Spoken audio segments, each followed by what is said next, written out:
You look at a Maine Coon, and you see a predator. You see the tufted ears of a lynx, the massive paws of a mountain lion, and a heavy, brooding brow that looks like it belongs in a snowy forest, not on a silk pillow. But if you own one, you know the embarrassing truth. You are not living with a wild animal. You are living with a middle manager. While the ragdoll is a baby that needs protection, the Maine Coon is a supervisor that demands participation. This creates a fascinating biological paradox. Why does a cat that is physically built to survive a harsh winter and kill prey 3 times its size insist on squeezing into a tiny cardboard box next to your desk? Why does this apex predator chirp like a bird instead of roaring? The answer isn't that they are dog-like. That is a lazy comparison.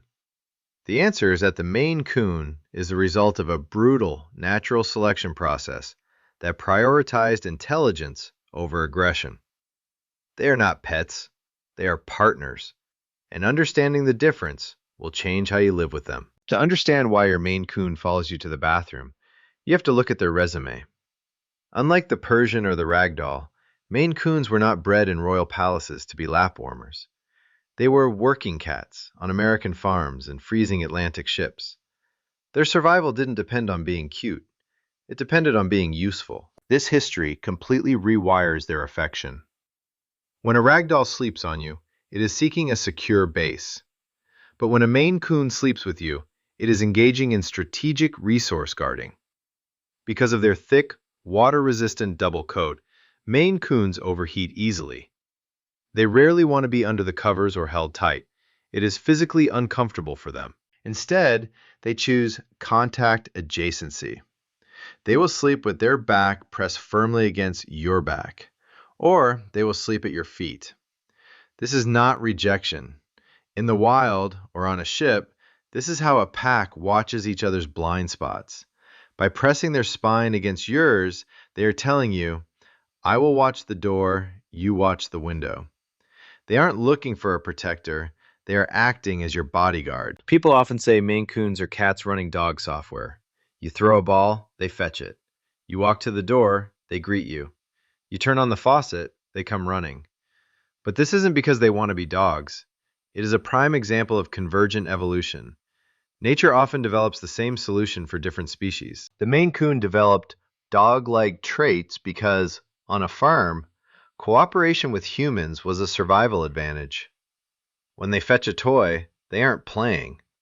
They are engaging in a cooperative hunting loop.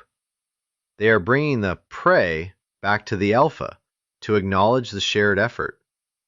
This also explains their obsession with water. You think they are being messy, but biologically, they are being instinctive. Their ancestors had to break ice to drink or clear debris from stagnant farm puddles. That paw-dipping motion is a hardwired survival trait.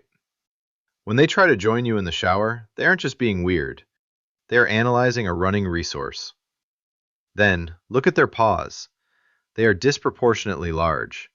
Scientifically, those are all-terrain tires. The Maine Coon's paw is designed to act like a snowshoe, distributing their massive weight over snow and ice without sinking. But inside your home, these paws serve a different function: tactile manipulation. Unlike other cats that use their mouths, Maine Coons use their paws like hands. They will scoop up food, open cabinets, and turn doorknobs. This indicates a higher level of problem-solving intelligence. They don't just react to their environment, they manipulate it. This is why you can't keep secrets from a Maine Coon. If there is a treat in the cupboard, they will mathematically figure out the leverage required to open the door. However, there is a hidden cost to owning a giant: the slow burn. Most cats reach maturity by age 2, but a Maine Coon keeps growing until age 5. This creates a massive disconnect between their body and their brain. You effectively have a kitten's energy trapped inside the body of a linebacker. It isn't malice, it's a calibration error. They are clumsy giants. Recognizing this delayed adolescence is crucial. You cannot discipline them like an adult cat because, mentally, they are still figuring out how to pilot their massive vessel. And then there is the noise. Maine Coons don't meow. They trill, chirp, and chatter.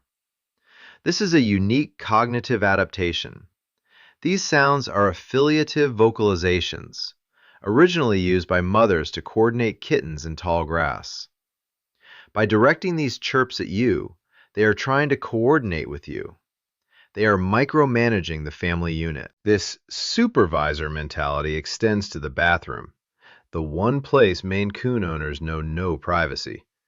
It isn't separation anxiety, it is pack patrol.